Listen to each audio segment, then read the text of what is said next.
Cutie Power times 2 kasi may papaya at niacinamide. May shea butter and tea tree oil pa. Cutie sulit ang glow up. White Rose Papaya. Cutie sulit ang glow up. ACS. Amoy forever. Amoy LQ. Amoy New Cala Berry Blooms. Amoy Cala, amoy good vibes. Let us unbox MX3 capsule. Each box has 60 vegetable capsules that tested and proven to help reduce pain discomfort. 2 capsules daily with a healthy diet and exercise. MX3. Tunay, natural, at original. Mahalagang paalala, ang MX3 capsule ay hindi gamot at hindi dapat gamiting panggamot sa anumang uri ng sakit. Maulan man, no worries na amoy kulob ang damit. Charm Fab Con, bangong pumakabloom, tanggal amoy kulob sa bango ng charm. Kaya gamit ko, Charm Fabcon with Bloom Fresh technology. Kills 99.9% of kulob-causing bacteria. May aroma burst pa of thousands of flowers and berries. Ang sampay sa loob, no amoy kulob. Bangong pumakabloom sa charm. Charm Fabcon.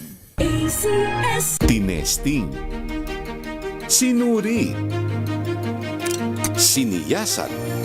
Ang resulta, super effective ang Shield sa pagpatay ng bakterya at virus. Shield Antibacterial Soap. Believe ang mga eksperto sa Philippine Nurses Association. At si Mami, Tiwala ako sa Shield. Shield Antibacterial Soap. Napatunayang mabisa. Ang mga nurse, tiwala. ACS. Amoy forever. Amoy LQ. Amoy New Cala Berry Blooms. Amoy Cala, amoy good vibes.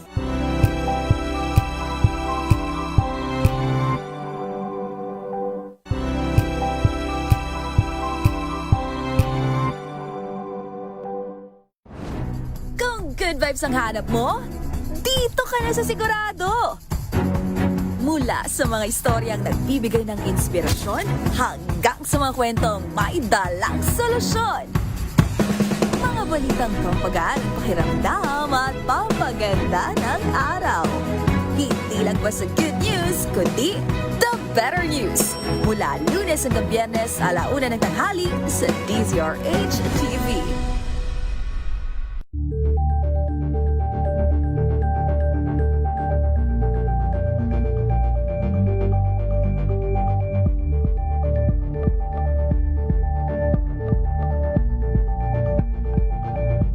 Walong minuto na po makalipas ang 3:00 ng hapon.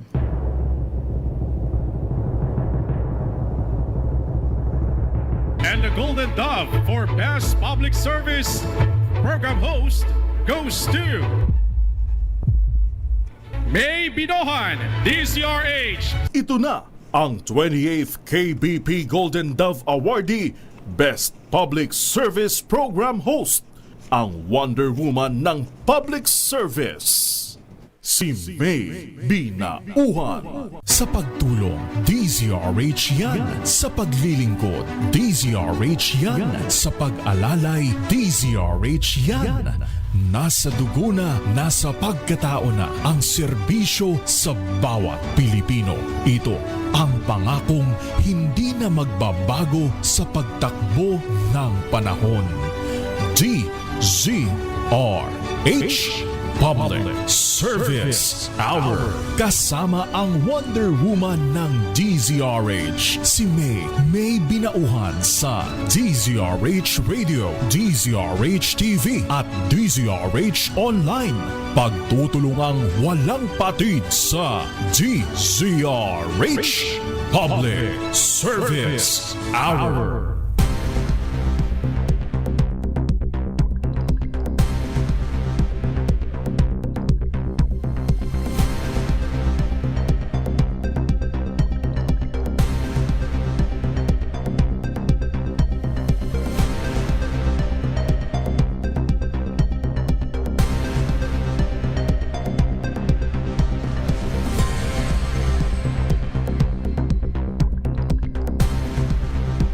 Magandang hapon sa lahat po ng ating mga ginigiliw na tagapakinig Luzon, Visayas, Mindanao. Kumusta na po tayo? Mga lolo, mga lola, mga tatay, nanay, ate, kuya. Yan, kumusta po ang buhay-buhay? Ay, nako talaga naman, ang bilis ng araw. Malapit nang matapos ang Enero, ha? Ika-28 na po tayo sa buwan ng Enero. Yan po. January 28, 2026 na po tayo. 3 araw na lang. Pumefeb ibig na. Malapit na ang V-Day. Mga kaibigan, muli po, samahan niyo pa rin po niyo lingkod. May binauhan dito po sa Public Service Hour. Siyempre pa, una sa Pilipinas, una sa Pilipino. Alas 3 hanggang alas 4 po tayo ng hapon. Tuloy-tuloy na public service hatid po natin. At tayo po ay ating pasiglahin ang ating mga Cambio King, no?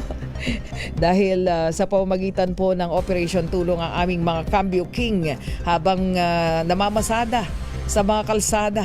Ayan, pasayain natin ng konti. Pwede lang magkantahan tong mga to eh. Anyway, ay kanina ay may mga paambon-ambon at saka madilim ang papawirin dito sa atin.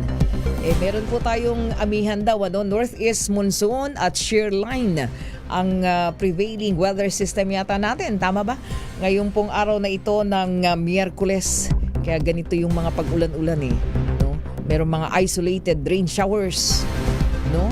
Ang shear line dyan daw po sa may bahagi ng Visayas. Alamin niya natin, nasa linya na natin ang DOST Pag-asa. Amihan at ano ba ito? Localized thunderstorms? Alamin natin mula kay Dr. Jan Manalo. Dr. Jan Manalo, magandang hapon po. Good afternoon. Dr. Jan, magandang hapon. Magandang hapon po at ganoon din sa ating mga taga-subaybay. Yung shear line ay patuloy pa rin na nakaka-apekto at nagdadala ng maulap na kalangitan at mataas na chance ng pagulan sa Caraga at sa Southern Leyte. Konti na lang po. Bali, itong lugar na lamang ito, yung naapektuhan ng shear line sa kasalukuyan. Pero sa mga susunod na araw ay mas madadagdagan pa po ito. At yung isa pang atmospheric system na nakaka-apekto sa atin ay yung amihan o yung northeast monsoon. Bukod sa madamig na temperatura na dala nito, ay meron din itong mga kaulapan na nagdadala ng mga light rains o mga pag-ambon, lalo na dito sa Cagayan Valley Region, Cordillera Administrative Region at probinsya ng Aurora at Quezon. Dito naman sa Metro Manila at sa natitirang bahagi ng ating bansa ay mas mababa na yung tsansa ng mga pag-ulan. Unlike kahapon po sa Metro Manila ay cloudy tayo. Pero ngayon ay mas mababawasan lang yung tsansa ng mga pag-ambon, pero andun pa rin po yung posibilidad. At wala naman tayong nakataas na weather advisory o babala sa malalakas na pagulan at wala rin tayong minomonitor na anumang bagyo. Gale warning natin, nakababa din po. Pero mag-ingat pa rin kung maliit na sasakyang pandagat yung ating gagamitin. Posible pa rin na umabot ng hanggang 4 meters, lalo na yung alon natin dito sa Northern Luzon. Yan po yung ating update.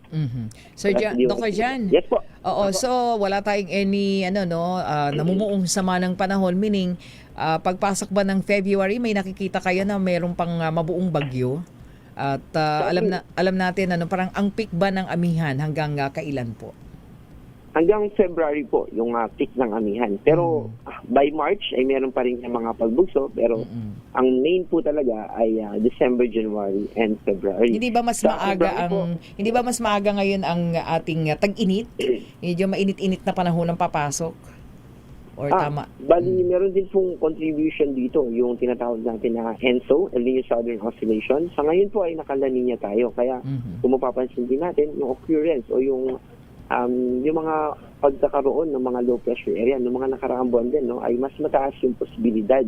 At yung La Niña din ay nagko-contribute sa atin na mas maraming mga pag-ulan kaysa sa normal, kaysa sa neutral condition. And also yung forecast po natin ng bagyo, for February, ay posibleng throughout February ay wala, pero posible rin naman na may isa. Kahit may isa, no?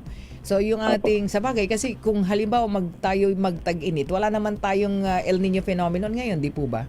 Para nasa La Niña cycle pa rin tayo. Yes, opo, tama po yan. Ayun, so naku, baka problema tayo sa Ay, hindi naman siguro, no? Sana yung mga dam ng tubig natin, hindi ulit tayo problema ng shortage, Dr. Jan, mangyayari kaya yun? Hindi naman siguro. Well, may cases po kasi na kapag during dry season talaga ay may mga dams talaga na nagkakaroon ng shortage. Aha. Pero nakikita naman natin dito Ngayon ay medyo apaw-apaw. Sa ngayon po ay wala naman po tayo nasa critical level. At least ngayon marami-rami tayong tubig eh. Sabi ko nga sana magkasya pagdating ng pagpasok ng tag-init. Hanggang Oo, sana magkasya. Para hindi natin maging problema na naman ang tubig, lalo na dito sa Metro Manila, Dr. Jan. Opo. Paalala din po, no, yung lamig, tapos yung tanghaling tapat, yung mainit naman na sikat ng araw, ay posible naman kapag hindi ganun kalakas yung immune system natin, magkaroon tayo ng mga sore throat, o kaya naman ubo, sipon. Kaya mag-ingat pa rin po tayo. Oh, kasi pag nag-transition ulit tayo ng weather, di ba? From taglamig to tag-init, medyo ayan, ibang sakit na naman yan. Yes po, opo. Oo, yun ang medyo advance pa lang eh. Dapat siguro aware na ulit at tawag nito, maintindihan ng ating mga kababayan na ito, mag-change na naman ang weather. Yan, kaya dapat ingat-ingat na. Ayan, Dr. Jan, kayo din dyan sa Pag-asa, no? Ingat po. Ay naku, salamat po. Ako din po, kahit ako may sore throat, kaya gusto ko pong paalalahanan yung mga kababayan natin. Yes, maraming salamat Dr. Jan. Thank you so much. Thank you. Ingat po tayo. Opo, mga kaibigan, Dr. Jan Manalo mula po sa DOST Pag-asa. Uy, kasi sipag ng mga ito eh. Oo nga, buti nga marami na sila ngayong mga weather forecasters at mga weather specialist sa Pag-asa. 'Di ba? Marami-rami na. Kaya, lalo naman nung nagkaroon ng panahon ng bagyo-bagyo talaga, sunod-sunod. Grabe naman yung kanilang trabaho. Pero anyway, tama po yung sabi ni Dr. Jan Manalo. Ingat po tayo sa transition na naman natin sa ating weather. From tag-lamig to tag-init, So yan naman ang weather natin tag-init. So ngayon pa lamang siguro alam na natin paano mag-adjust. Lalo na kaming may mga allergies. Naku, parang nag-worry ako, panahon na naman ito ng aking ubo-ubo. Maririnig yun naman akong nakahol. Para aso lang yun. Mga allergy ng tag-init ba? Kalaban ng mga may allergic rhinitis yan Mga kaibigan, tuloy-tuloy na po tayo. Yan. So, yan po ang ating weather update mula po sa DOST Pag-asa. Actually, nangingi tayo ng update ng siguro mamaya na lang, kasi sabi po dun sa lumubog, yung lumubog po na MV Tricia Kirsten 3 na sabi nga po nung mga otoridad natin sa Philippine Coast Guard ay parang yung pagsisid. Hingi tayo ng update mamaya. I think kanina nagsimula na sisirin ng 16 na technical wreck divers ang tawag po sa kanila ng Philippine Coast Guard. Diyan po sa kagatang bahagi po ng Basilan kung saan lumubog po yung MV Tricia Kirsten 3.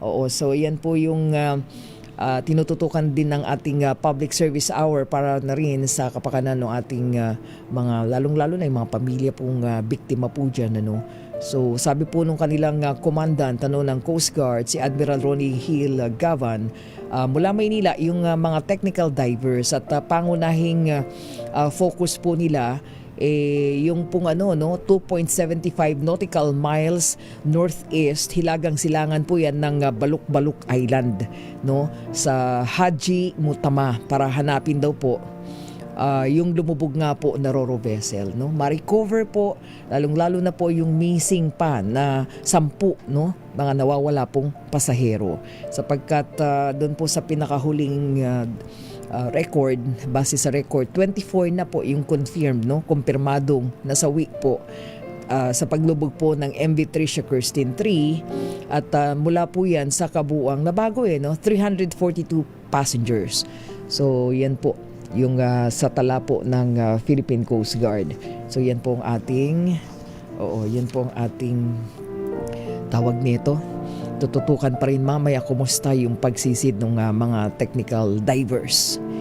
Pero mo nakakalungkot yung mga insidente ng paglubog. Parang nagkaroon na sunod-sunod na paglubog ng bangka, barko diba? Itong mga nakaraan. Tapos after that, mayroon pang bangkang tumaob daw sa coastal water ng Lukbuton. Diyan naman sa Isabela City, Basilan pa rin, Isang araw po pagkatapos nung trahedya ng MV Tricia Kirsten, So, anyway, siguro pagka ganitong panahon talaga dapat ingat lalong-lalo ng ating mga sasakyang pandagat. Mamaya pag-usapan natin yung sinasabing pangamba po ng ating publiko, yung outbreak ng Nipah virus. Alamin natin yan mamaya. Anyway, sandali po lamang at tayo po ay magbibigay daan muna sa ilang mga balita sapagkat meron pong pagbaba ng presyo, tama ba? Presyo ng mga gulay. Good news yan Bakit? Bakit bumaba ang presyo ng mga gulay? Diyan daw po sa Nueva Vizcaya. Alamin natin bakit. Mag-public service muna tayo sa presyo. Alam niyo naman pagka bumabagsak ang presyo, sa market ba bagsak din yung presyo? O yung galing lang dyan sa trading centers? Alamin natin. Detalye niyan mula kay RH25 Grace Sansano. Kumustahin natin yung mga maggugulay. RH25 Grace Sansano, Gracia, magandang hapon. Yes, May, magandang hapon. Tama ba? Bagsak presyo? Yeah, malaki na ang binaba. Alam mo, sa kamatis pa lang, bumagsak na sa 20 to 25 pesos. Sa trading post, dito sa Nueva Vizcaya Agricultural Trading Center na matatagpuan sa Bambang. Etong lugar na ito, May, ito yung dito bumabagsak ang mga gulay na inaani sa buong Nueva Vizcaya. Gayon din yung dumarating na mga gulay mula sa mga karatig lalawigan. Yan yung lalawigan ng Isabela, Pangasinan, may galing din ng Ilocos. At dito ay dinadala ng mga magsasaka yung kanilang mga inaani. At mula rito, dito na nagpupunta naman may mga traders at biyahero na naghahatid naman dyan sa Metro Manila. Kung ang tanong mo kung mararamdaman yung presyong bumaba na sa market.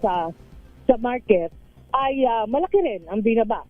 Kasi dati-dati sa mga palengke, ang timbang ng bawat isang kilo ng kamatis, dati 80 to 90 pesos, halos 100 kada kilo.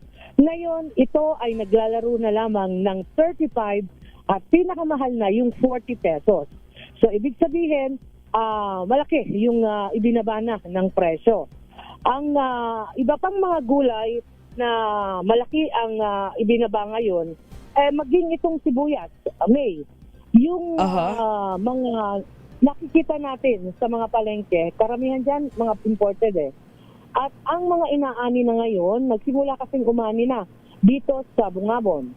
Ito yung mga nakasingit na hindi gaanong tinamaan at naapektuhan sa mga nakalipas na pag-uulan na naranasan at nakalusot dyan. So ngayon, umaani na. Sa sibuyas, na kulay puti, ang presyo niyan 60 to 65 kada kilo. Farm gate yan. Ang sibuyas na pula, naglalaro naman sa 65 to 80 pesos kada kilo. Pagdating yan sa palengke, patong lang ng mga 20 pesos, ganon ang presyohan sa mga palengke na. Gayon din, etong mga mura natin na nakikita sa kalabasa, 17 to 20 pesos lang kada kilo. Etong iba pang mga like petchay, ang laki rin ng ibinaba, 13 to 15 pesos lang ang kilo nito. Sa mga siling panigang, 30 to 35 pesos na noon. Pumalo ito ng halos 500 kada kilo. Napakalayo, malayo ang mga presyo na. So inaasahan na itong mga presyong ito na farm gate price na binagsak sa Bagsakan Center dito sa Nueva Vizcaya, sana'y maramdaman nga. Sabi nga ng mga mamimili. Dito sa bahagi ng Central Luzon, nararamdaman na rin ngayon. Kumpara doon sa presyo noong panahon bago magpasko hanggang sa magbagong taon ang mga presyo ng mga gulay. Ang hindi lang namin nararamdaman ngayon, na mga presyo. Ano? Itlog, manok, yan, ang hindi bumababa. Nananatili pa rin ang itlog sa pinakamura na 7 pesos kada isang piraso. So, ibig sabihin, mataas, hanggang sa 10 piso ngayon, yung mga large size. Kumpara sa mga nakalipas na panahon na halos 2 to 3 pesos na ang itinaas ng presyo ng ng itlog. Ang presyo naman ng manok, kung dati-dati ay nakakabili tayo dito sa mga pamilihang bayan dito sa Nueva Ecija ng 130 to 150. Ngayon, ito ay naglalaro ng 160 to 180 kada kilo. Walang gaanong paggalaw, nananatili pa rin yung medyo, may kataasan pa rin na presyo ng itong karning manok. Gayon din sa baboy, yung local produce na mga tinatay na alagang baboy natin, gayon pa rin, 350 to 360, yun yung pure meat at depende rin doon sa mga may buto. Ang hindi gumalaw na presyo yung karning baka, same pa rin yun, hindi masyadong naramdaman. Pero itong tilapia, still, yun pa rin ang presyo, 130 to 150 kada kilo. So may ayon nga dito sa ating mga nakausap na mga may pwesto sa mga pamilihang bayan, sila ay nagdedepende rin daw lang kung ano yung presyo na ibinabagsak sa kanila mula dun sa mga biyahero na nanggagaling sa mga bagsakan center, trading post na malalaki like in NVAT kung tawagin. So sa ngayon, umaasa ang ating mga kababayan na sana naman magtuloy-tuloy na itong ganitong presyo. Pero pagdating sa bigas May, ay nakita natin hanggang sa ngayon, mula nung nagpasko, pagtungtong ng November, December, tumaas na ang presyo ng bigas. Kung yung dating 35 pesos itatatay sa mga palengke, ngayon, pumapalo na ito ng mga 38 pesos. Halos 4 na piso hanggang 5 piso ang tinaas ng presyo ng bigas ngayon sa mga pamilihang bayan. May. Okay? Pagka pag-usapan natin yan syempre sa hanay ng mga magsasaka din, mga maggugulay, Grace. At syempre inaasahan natin pag ganyan dapat baba talaga ng presyo, di ba? Lalong-lalo na sa palengke. Yes, May. Oo. So Okay. yan. At patuloy nating i-monitor itong mga presyong ito dahil mahalaga ito sa ating mga kabayan. At sana nga, sabi naman ng mga farmers na nakausap ko, gusto kong i-share to. Marami ako nakausap na mga magsasaka. Nasanay na sila na kumita lang sila kahit papano ng kakaunti at huwag lang malugi. Okay na sa kanila yon. Kaya naman, mas maibebenta nila ng yung presyo na hindi ganun kalaki ang kita. At sana rin daw, gumaya sa kanila yung mga biyahero, yung mga namimili na binababa naman dyan sa Metro Manila. May. Okay, maraming salamat. Yan yung ating update. Ito, si RH25, Grace Vera Sansano. Una sa Pilipinas, una sa Pilipinas. Maraming salamat, Grace Sansano. Ayan. Sandali lamang sandali. Flash Report. Flash Report! Bigyang daan muna natin, ang eleksyon daw po sa BARM ipinagpaliban. Alamin natin mula sa Commission on Elections, report sa atin yan ni RH29, Boy Gonzales. Kuyang Boy G. Ate May, ipinagpaliban ng COMELEC ang Bangsamoro Autonomous Region in Muslim na Mindanao BARM Parliamentary Election na nakatagda sa Marso 30, 2026 hanggang sa may takda ang bagong petsa sa pamamagitan ng batas. Ayon sa COMELEC Minute Resolution number 26-0071, pangunahing dahilan ng pagkapaliban ang higpit na schedule ng eleksyon at mga legal na konsiderasyon. Diligan din ng COMELEC na ang bisa ng Parliament Bill number 415 ay sakop ng Republic Act number 8189 na nagbabawal sa pagbabago ng presinto sa simula ng election period. Idinagdag din na ang assemblies at convention para sa electoral na kinatawan ay hindi maaaring isagawa hanggat walang itinakdang bagong petsa ng eleksyon alinsunod sa desisyon ng Supreme Court sa Ali Junior versus BTA and COMELEC at Makapaar versus BTA and COMELEC. Itinatadhana rin ng resolusyon ang pagkasala ng lahat ng dating aktibidad sa ugnay ng eleksyon sa ilalim ng COMELEC Resolution number 11181 at 11184 kabilang ang kalendaryo ng mga aktibidad at mga ipinagbabawal na gawain. Dahil dito, ang Burma parliamentary election ay hindi magaganap sa Marso 30, 2026. Ito si Bedo Sales para sa DZRH, una sa Pilipinas, una sa Pilipino. Flash Report. Flash Report!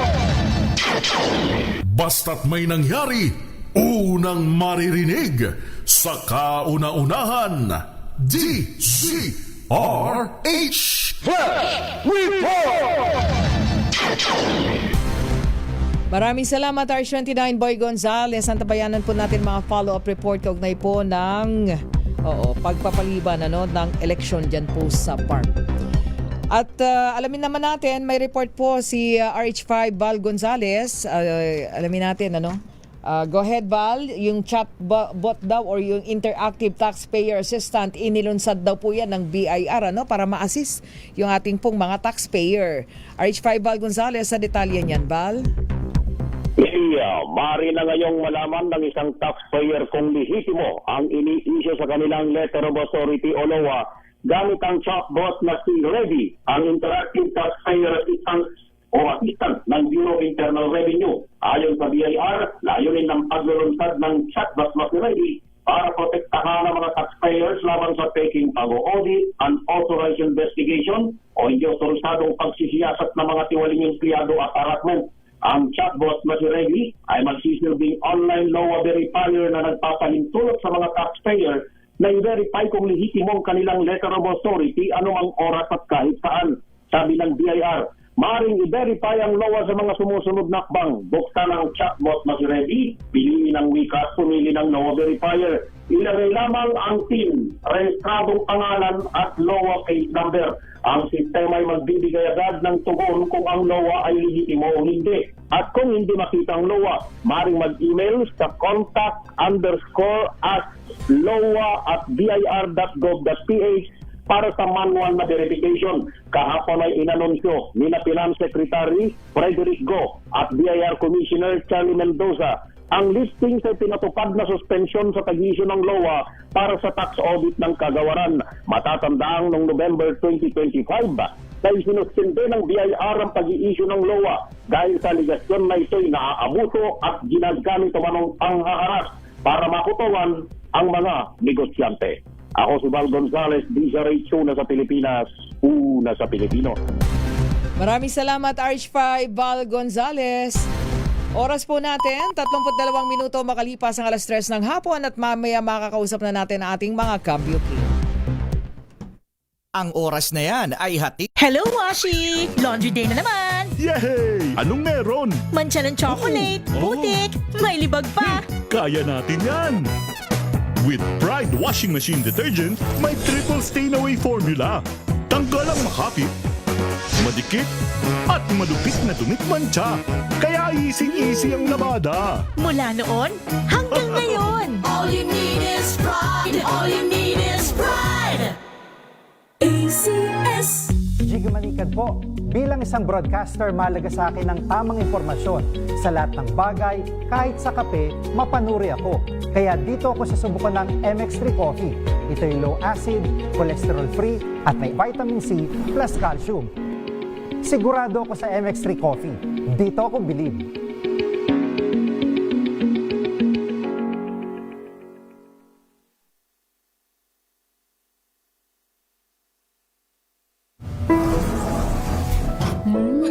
Amoy forever.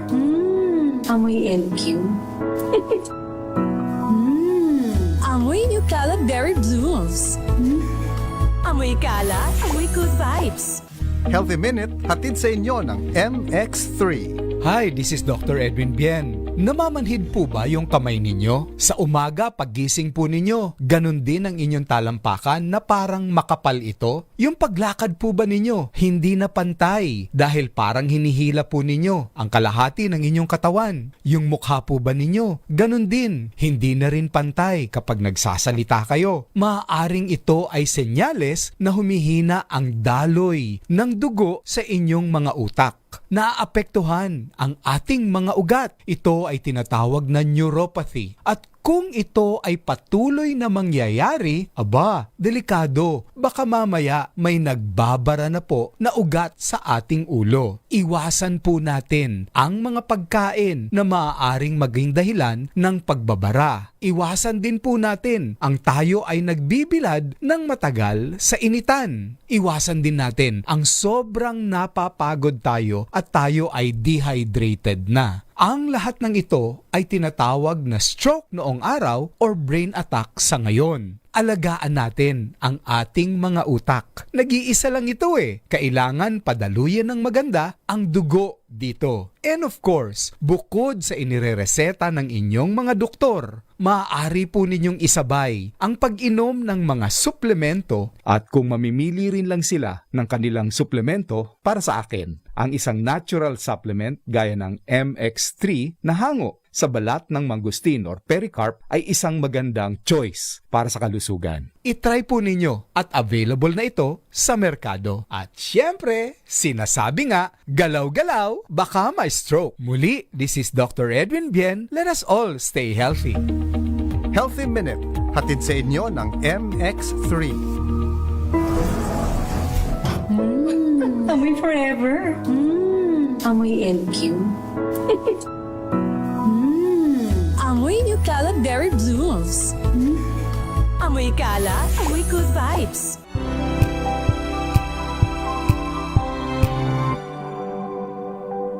Wow, ang saya.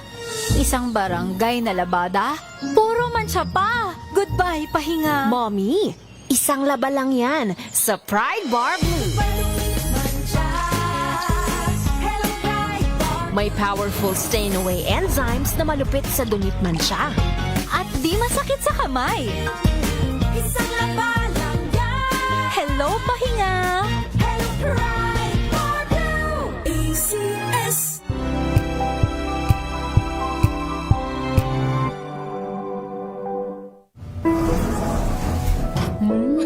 Amoy forever. Amoy LQ. Amoy New Caleb Berry Blooms. Amoy kala, amoy good vibes.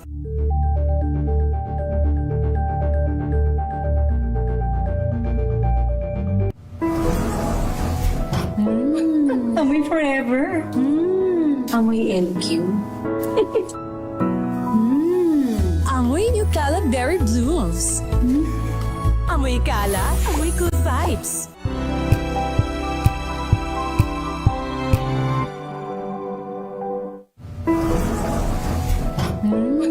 Amoy forever. Amoy LQ. Amoy New Caleb Berry Blooms. Amoy kala, amoy good vibes.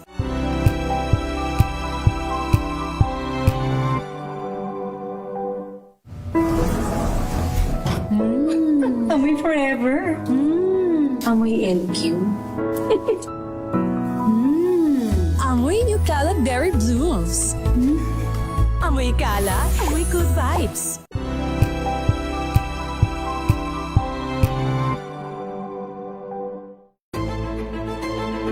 Pakikinggan ang bawat panig.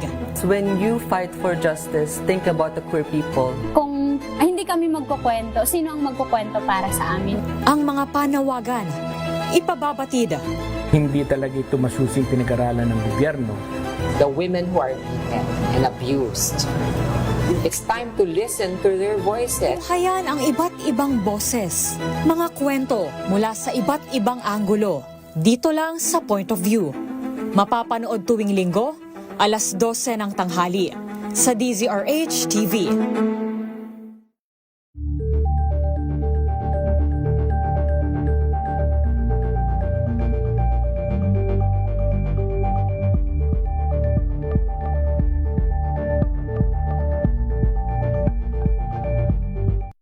Balang Anthony Taberna at Jerry Baha ang gigising sa inyong umaga dahil lalatay ang humahagupit na diskusyon at komentaryo Lunes hanggang Biyernes sa 2x2.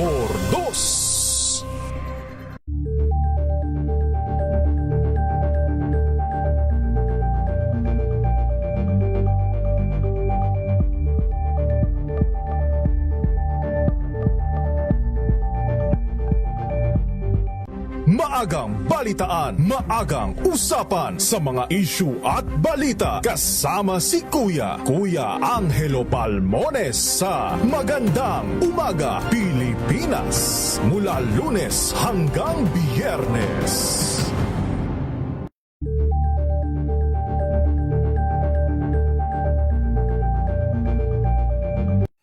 Mga balitang gigising sa inyong umaga. Mga balitang kailangan mong malaman. Mapapakinggan sa ACS Balita sa 2x2.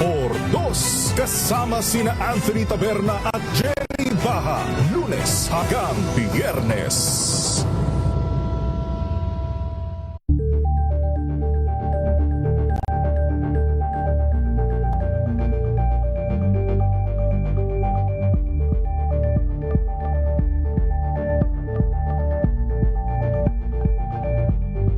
Alamin ang mga maiinit na isyung pambayan, mga balitang kailangan mong malaman, usapin sa pamahalaan, politika, ekonomiya at kabuhayan. Ito ang mga dapat mong malaman, pakialaman at pag-uusapan dahil kayo ang tinig ng mamamayan dito sa Damdaming Bayan. Live sa DZRH Radio, DZRH TV at DZRH Digital. Kasama sinalakay Deo Macalma at Elaine Apit. Araw-araw, Lunes hanggang Biyernes. Damdaming Bayan.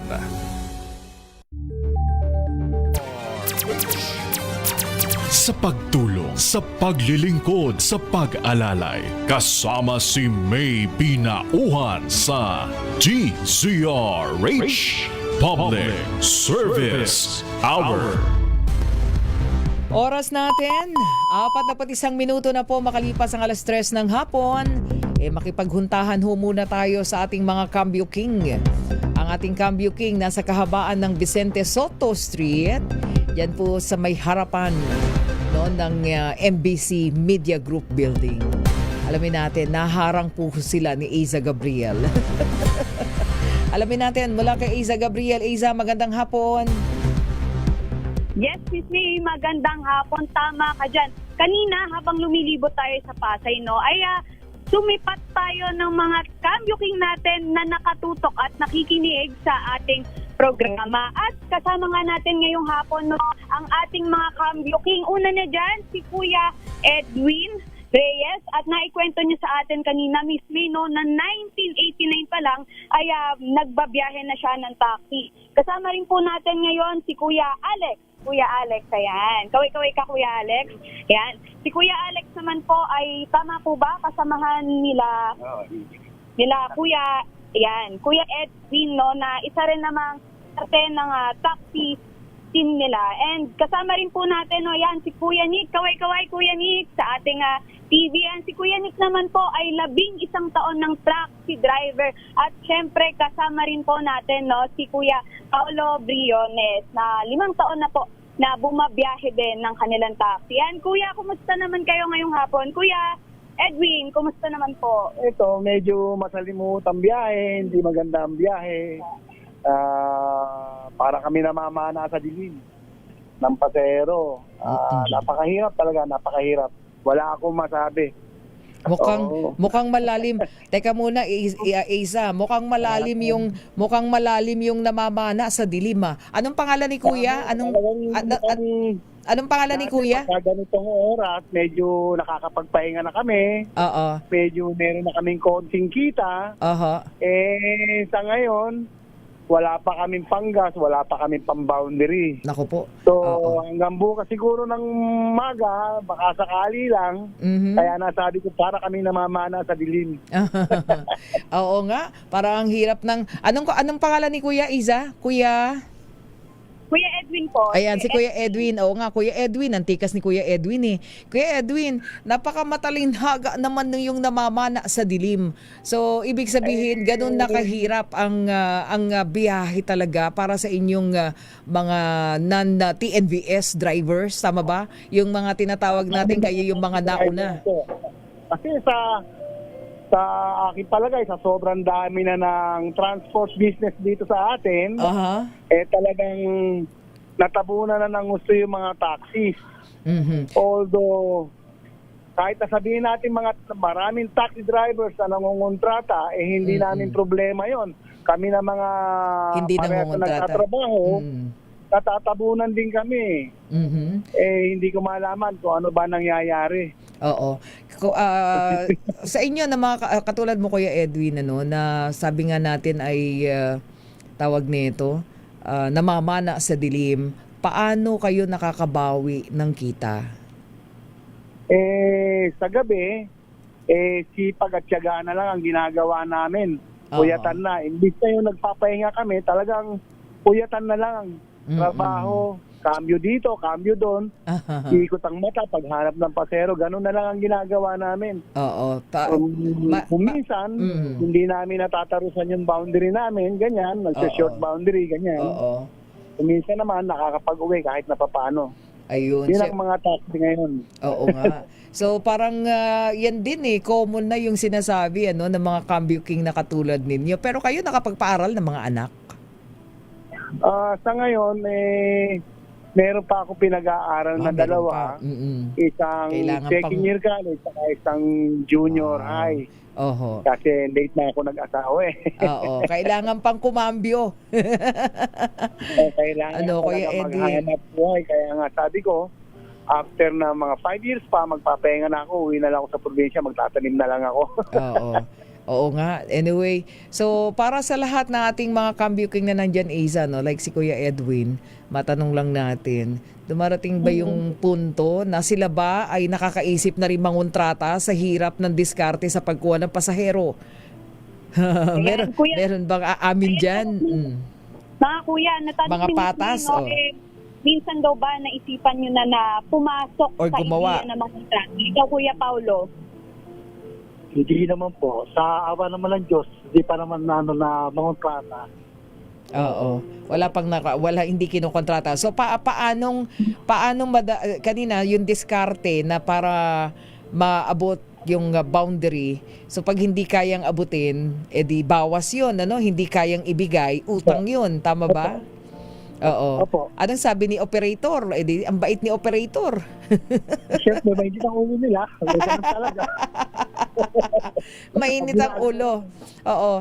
Pero kayo mga cambio king, hindi dinadaan sa init ng ulo. Opo. Ayun. So ikaw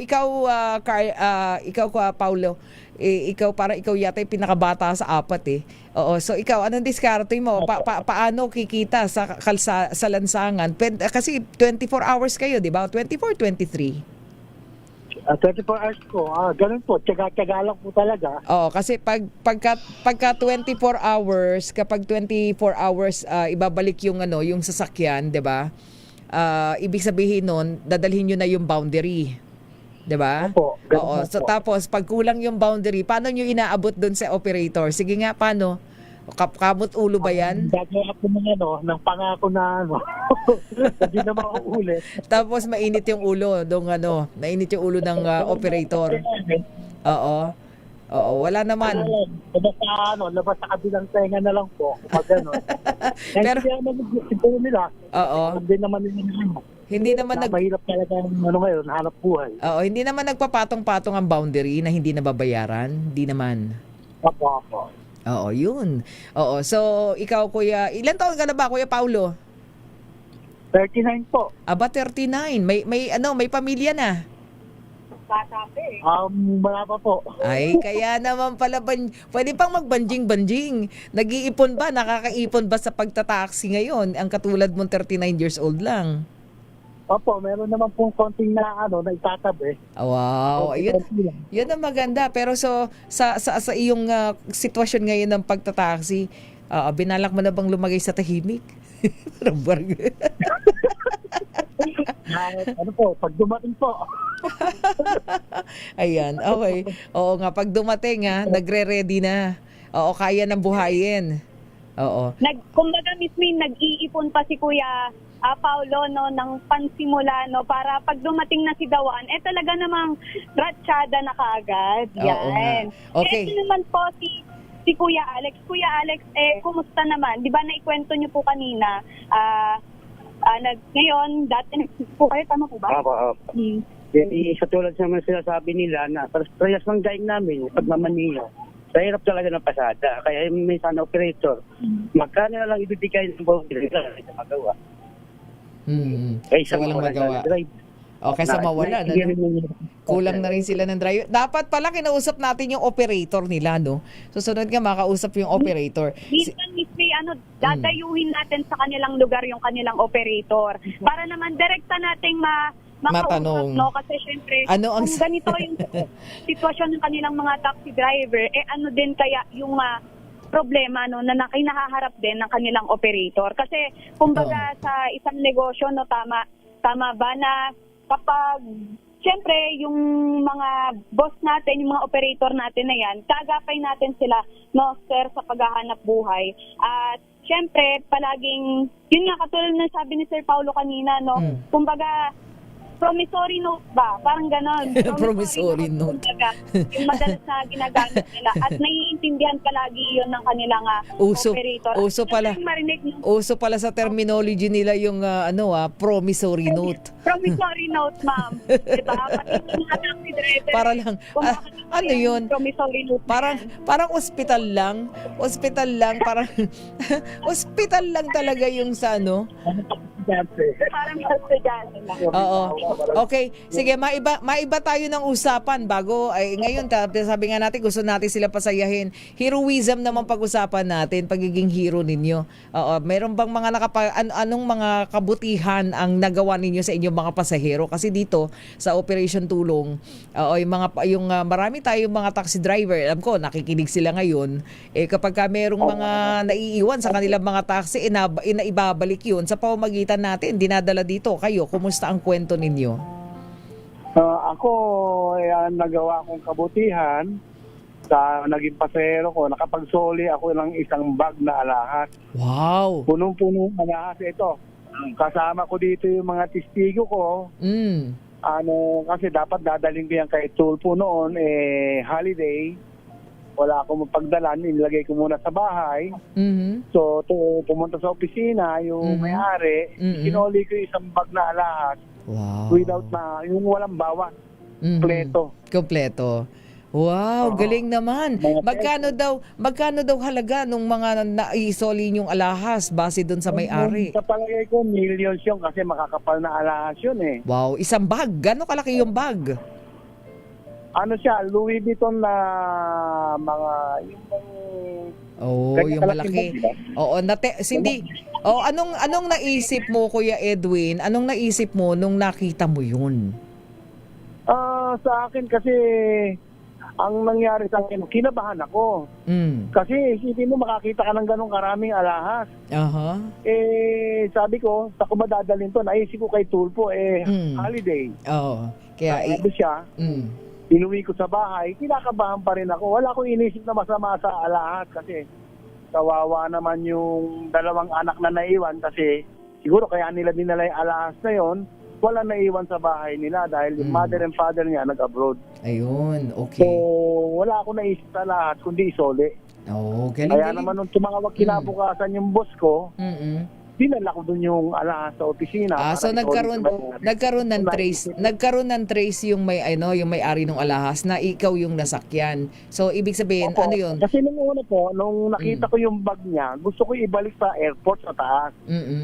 Naisip ko, hindi naman kami papapalikin ng airport na walang laman. Or, kung isusurrender ko yung bag na yon dun sa airport security, meron akong doubt. Okay, so kaya naisip, tapos tumawag yung may-ari.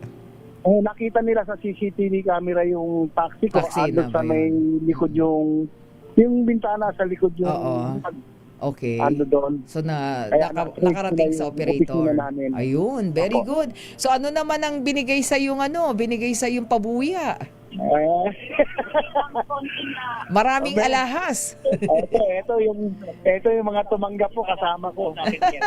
Binigyan ako ng 500 pesos. Oh. Hindi naman masama sa loob. So, yung 500 pesos na yun, malakas pakita ng taxi noon. Yes. Binigay ko dito sa mga nagme-maintenance namin, pang merienda nila. Wow, galing ng Kuya Edwin ah. Okay, galing. Congratulations. So meron kang natatanging nagawa para sa iyong pasahero. So yung mga sumunod, kung meron man, na ibabalik nyo rin. Sana yung ibang mga kapwa ko taxi driver gawin yan para yung may balik yung tiwala ng mga pasahero sa amin. Oo. Ayan. So, Isa, bago tayo maubusan ng oras, maraming salamat Kuya Edwin. Yung katabi ni Kuya Edwin, tanungin natin, anong pangalan ni Kuya? Tanungin naman natin siya. Kuya, ikaw, bilang alam natin ang hirap ng buhay ngayon, sa mga katulad mong taxi driver, paano mapagkakasya ang kinikita? Ano ang pwede mong mensahe sa kanila? Kasi iba talagang minsan bugnot na walang maiuwi sa bahay ma'am. Ako muna, nagtitigil ako sa taxi, ma'am. Lagi short. Oo. Lagi short ang biyahe ko. Lagi nagagalit sa yung operator, ma'am. Oo. Tapos? Mahirap ang biyahe. Pero mukhang ka naman daw, masayahin ka naman So, pagka pinapagalitan ka, anong sagot mo? Wala, timik lang po, ma'am. Ayun naman ka ba Oo. Napakahirap biyahe pero sige pa rin. Ilan ba binubuhay mo? Ilan anak? 3 anak ko, ma'am. Oo, maliliit pa po. 2 college, ma'am. Wow, 2 college. So Fourth year college. Wow. Isang third year college po sa POP po. Oh. Ayun, nagme-mechanic ko na ako sa garahe. Ayun. So, ibig sabihin ka na sinisikap mo pa rin maitaguyod yung kanilang pag-aaral. Opo, nag-maintenance na ako, maintenance po. Oo. So, para dun sa mga nakikinig na taxi driver na katulad nyo, anong maipapayo mo na sa kabila ng hirap ng inyong pamamasada ngayon, go lang na katulad mo, na merong mga estudyante pa na kailangan buhayin? Wala lang, yun lang. Kung anong kinikita po, yun lang, wala na. Sipag lang. Ano po yung masasabi ninyo sa mga kapwa ninyo, taxi driver, na katulad po ninyo nagpapatuloy sa kabila na may 3 pa rin kayong anak na pinag-aaral? Napakahirap lang po. Okay. Sige. Isa, ibigay mo na yung ating mga yung ating mga regalo bago tayo maubusan ng oras. At dahil nga na-tsempohan natin ang ating mga Cambio King sa pamamasada, bigyan muna natin sila ng kaunting pahinga at kaunting pamerienda. Siyempre, hatid pa rin sa atin ng DZRH Operation Tulong. Ayan, pamerienda, pumapalakpak. Oo, yan. Sige, bigay ang mga merienda ng ating mga Cambio King. Siesta time naman nila Ayan, ang mga merienda. Sige, bigay. Hindi natatapos sa merienda yan, Miss May. Dahil... bigay mo na lahat. Dire-diretso na, Isa. Dire-diretso na. Okay. Meron din tayong kaunting grocery package na kanilang magagamit habang sila ay namamasada. Kasi ayan, okay. Tuwing pumapasada sila, magdamagan yan at kailangan nila ng lakas at kaunting kutkutin para manatiling gising habang nasa biyahe. Ayan, talaga naman. Okay, maraming salamat. Ayan. Okay, thank you so much. Kaway-kaway, maraming salamat po sa oras ng kwentuhan. Ayan, siesta time. Okay. Maraming salamat sa ating mga Cambio King. Ako pa rin po ang inyong kasama, Isa Gabriel, para sa DZRH. Una sa Pilipinas, una sa Pilipinas. Thank you, Isa. Thank you, Mike Lumaban. Babalik po tayo, sandali lamang. RH number.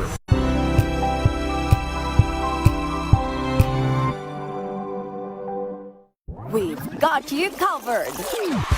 From the hottest hits, exclusive interviews, kilig to the bones fan meet experience, and hataw performances of your favorite stars. Saturdays, 12 noon, dito lang sa DZRH TV.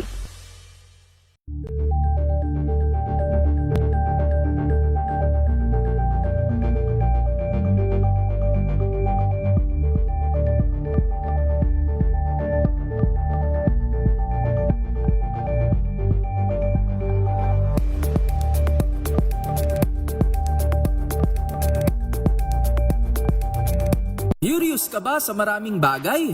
Kami na ang bahala dyan. Aalamin, tutuklasin at bibigyang linaw namin ang mga katanungang bumabagabag sa inyong isipan. Sa programa kung saan ang bawat sagot ay galing lamang sa mga eksperto. Ang Expert's Opinion, tuwing linggo 3:00 ng hapon, dito lang sa DZRH TV.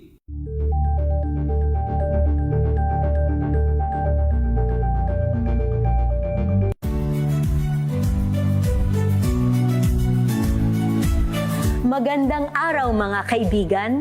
Ito po ang inyong balerina ng bayan, si Lisa Macuha Elizalde, na nag-aanyaya sa inyong samahan kami at ang aming mga espesyal na panauhin para sa kalahating oras ng masayang kwentuhan sa aming programang Art to Art, kung saan ang usapang sining at kultura ay para sa lahat. Huwag kaliligtaan, tuwing linggo, 3:30 ng hapon, dito lamang sa DZRH Radio, DZRH TV, at via online streaming.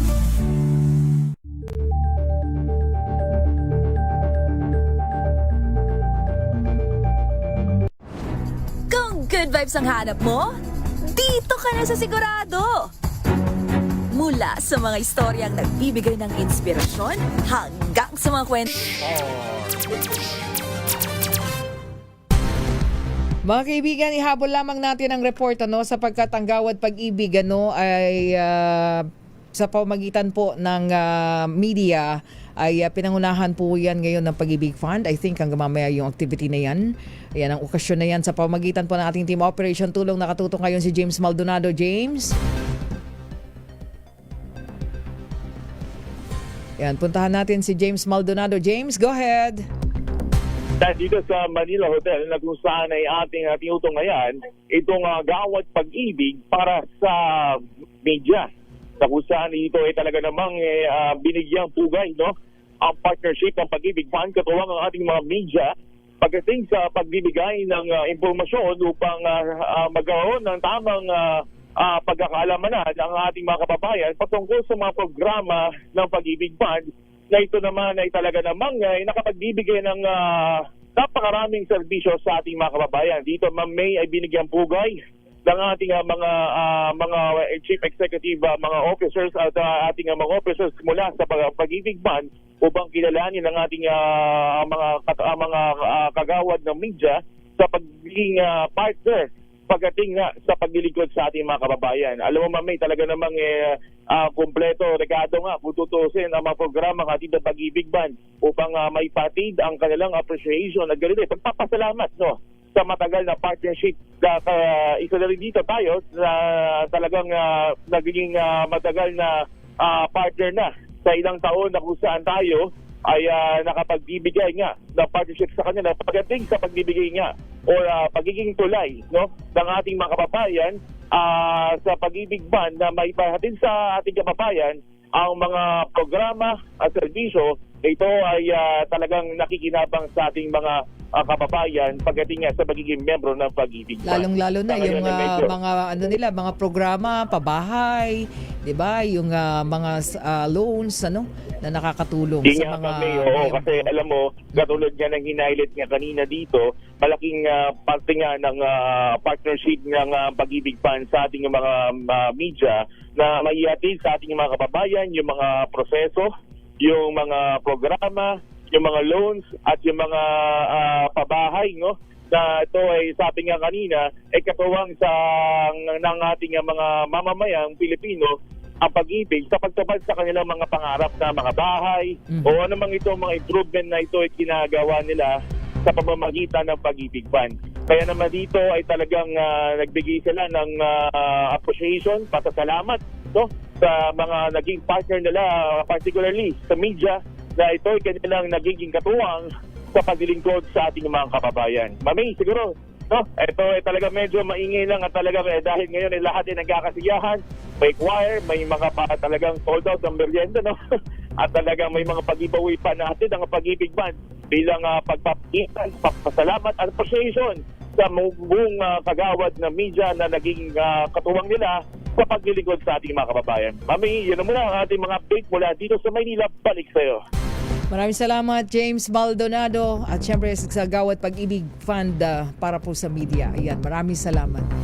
Susunod na po, Mayor Lacaydeo Macalm at Wistea Petrocor po sa programang DZRH Break Time. Pansamantala ko naman may binauhan. Una sa Pilipinas, una sa Pilipinas. Ang oras ay hatid sa inyo ng Physical Medicine and Rehab Center ng